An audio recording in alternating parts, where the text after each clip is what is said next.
Okay, तो living things के qualities को हमने बहुत सारी क्वालिटीज़ को देखा, लाइक उनके रेस्पिरेशन के पार्ट को देखा, हमने एक्सक्रेशन के पार्ट को देखा, तो उनके ग्रोथ के कैरेक्टरिस्टिक को देखा।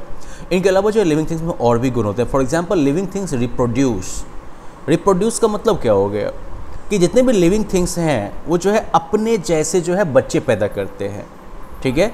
तो मतलब ऑल लिविंग थिंग्स रिप्रोड्यूस, सारी सजीव चीज़ें जो हैं वो रिप्रोड्यूस करती हैं। तो एनिमल्स जैसे कि काव हो गए, कैट्स हो गए, तो ये भी छोटे बच्चों को पैदा करते हैं ना।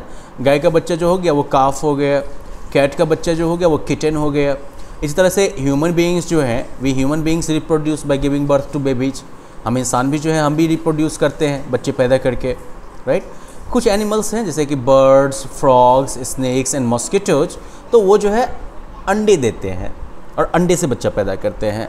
प्लांट्स जो हैं they usually reproduce through their seeds और from other parts of the plant like stem and leaves, right. Plants जो है वो नॉर्मली जो है अपने बीज के थ्रू या फिर अपने पार्ट से, जैसे कि उनके तने से या पत्तों से जो है रिप्रोड्यूस करते हैं। जैसे कि ब्राइलोफिलम प्लांट्स जो हैं वो अपने पत्ते से जो है रिप्रोड्यूस करते हैं, ठीक है।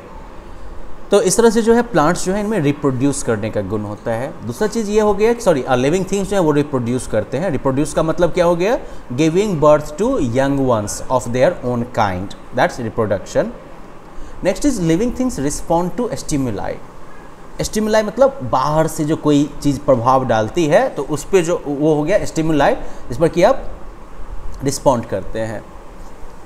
तो खैर कैसे होता है, जब मान लो कि जब भी आपके हाथ में कोई कील चुभती है तो क्या होता है, आपको दर्द होता है, आप अपना हाथ फटाफट खींच लेते हो। तो यहाँ जो पिन जो आपके हाथ में चुभा वो हो गया स्टिमुलस, ठीक है। और आपने जो फटाफट अपना हाथ खींचा वहाँ से, that is your response, okay. तो इसी तरह से जब हम मान लो कि मिमोसा प्यूडिका या टच मी नॉट, छुई मुई के प्लांट को जब हम छूते हैं, it quickly folds it's leaves, ये फटाफट जो अपने पत्तों को जो है फोल्ड कर लेती है। तो यहाँ पर क्या हो गया, touching is the stimulus, touching जो है वो स्टिमुलस हो गया, and folding of leaves is the response, पत्ते का सिकुड़ना जो है वो रिस्पॉन्स हो गया। तो स्टिमुलस क्या हो गया, stimulus is any change in the surroundings of an organisms to which it responds, okay. Stimulus क्या हो गया, तो किसी भी जीव के सराउंडिंग्स में, किसी भी जीव के आसपास के माहौल में कोई परिवर्तन जिसके प्रति वो ऑर्गेनिज्म जो है रिस्पॉन्ड करता है, प्रतिक्रिया करता है, तो वो कहलाता है stimulus. Now all living things respond to stimuli, like stimulus का प्लूरल हो गया स्टिमुलाई। स्टिमुलस मतलब कोई एक ऐसा फैक्टर, स्टिमुलाई मतलब एक से ज़्यादा फैक्टर्स। तो जो स्टिमुलाई हैं, for example you know like temperature, touch, light, sound, smell, ठीक है। तो इन सभी के प्रति जितने भी लिविंग थिंग्स होते हैं वो रिस्पॉन्ड करते हैं, या तो वो इसकी तरफ बढ़ते हैं या फिर इससे दूर जाते हैं, ठीक है।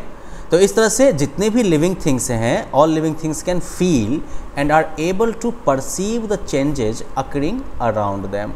सारी सजीव चीज़ें जो है वो महसूस कर सकती हैं और वो जो है अपने आसपास होने वाले परिवर्तनों को भी जो है परसीव कर सकते हैं। This ability to respond to any external change is called sensitivity. तो बाहर होने वाले किसी परिवर्तन के प्रति जो रिस्पॉन्ड करने की एबिलिटी है, बाहर में होने वाले किसी परिवर्तन के प्रति जो प्रतिक्रिया देने की जो कैपेसिटी है, एबिलिटी है, दिस इज कॉल्ड सेंसिटिविटी, ठीक है। अब इससे मान लो कि आप अगर किसी प्लांट को ही आप लगाओ और देखोगे कि अगर आप उसको कमरे में डाल दो तो नॉर्मली वो प्लांट जो है वो ग्रो करके खिड़की की तरफ या किसी ऐसे तरफ बढ़ेगा जिधर से कि लाइट आ रही हो। तो ये क्या हो गया, दिखा रहा है कि कैसे प्लांट्स जो हैं वो लाइट्स के तरफ भागते हैं। आगे अब हम बात करते हैं एक ऐसे एंटिटी की, लिविंग और नॉन लिविंग के बीच में। तो हमने लिविंग थिंग्स के बारे में जान के हमने ये तो जान लिया कि लिविंग थिंग्स में क्या क्या ऐसे गुण होते हैं जो कि नॉन लिविंग में नहीं होते हैं, और इस तरह से लिविंग और नॉन लिविंग कैसे डिफरेंट हैं। अब हम आगे बात करने वाले हैं एक ऐसे ऑर्गेनिज्म की जो कि इस लाइफ और डेथ के बीच में है, जो कि सजीव और निर्जीव के बीच की दुनिया में रहता है, और ये एंटिटीज़ हैं viruses, okay. These are between living and non living. तो microorganisms, viruses are microorganisms which have the characteristics of both living and non-living things, okay। Viruses जो है वो ऐसे माइक्रो ऑर्गेनिजम्स हैं जिनमें कि सजीव और निर्जीव दोनों के गुण होते हैं, ठीक है। They are just like any other non living thing outside the body of a living thing. वो जो है किसी निर्जीव की तरह होते हैं। जब भी वो किसी लिविंग थिंग के बॉडी के बाहर होते हैं, जब भी वो खुले इन्वायरमेंट में होते हैं, तो वो जो है किसी नॉर्मल नॉन लिविंग थिंग की तरह होते हैं। ठीक है, they can grow and multiply only inside the living cells. तो वो जो है उनका ग्रोथ या उनका मल्टीप्लिकेशन का जो चक्कर है वो तभी शुरू होगा जबकि वो किसी सजीव के अंदर पहुंच जाए। ठीक है, तो इस तरह से क्या हो गया, जब किसी लिविंग थिंग के बाहर अगर हो गया तो वायरस जो है वो नॉन लिविंग थिंग की तरह बिहेव करेगा।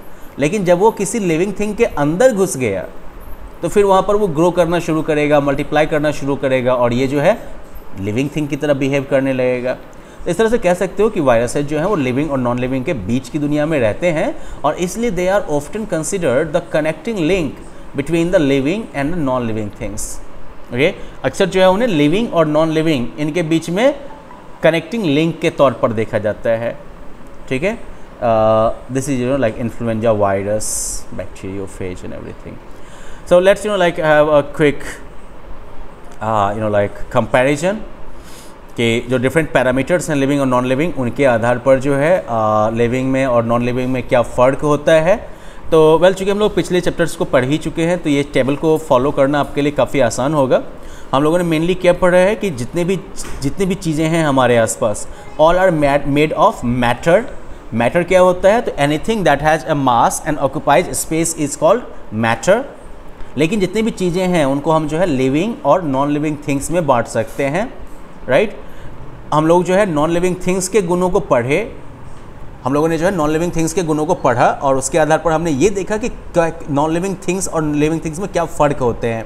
तो लिविंग थिंग्स के बारे में हमने जाना कि वो सेल्स से बने होते हैं, इनमें स्ट्रक्चरल ऑर्गेनाइजेशन होता है, ये मूव करते हैं, इन्हें फूड की ज़रूरत होती है, जिसमें कि ऑटोट्रॉप्स जो होते हैं प्लांट्स वगैरह वो अपना खाना खुद बना लेते हैं और एनिमल्स वगैरह जो कि हेट्रोट्रॉप्स कहलाते हैं वो अपने खाने के लिए जो है वो दूसरे के ऊपर डिपेंड करते हैं। मेनली जो है वो ऑटोट्रॉप्स के ऊपर डिपेंड करते हैं। ठीक है, फिर फूड के बाद जो है रेस्पिरेशन होता है, इनमें एक्सक्रेशन होता है जिसमें कि वेस्ट प्रोडक्ट को बॉडी से बाहर निकाला जाता है, ग्रोथ भी होता है। राइट, इसके अलावा जो है इनका एक निश्चित जो है लाइफ स्पैन होता है। लिविंग थिंग्स जो है वो रिप्रोड्यूस करते हैं और लिविंग थिंग्स जो है वो स्टिमुलाई के प्रति रिस्पॉन्ड करते हैं।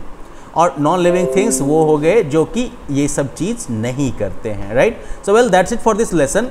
Next lesson we will look at like plants के बारे में हम लोग जो है देखने वाले हैं अगले लेसन में।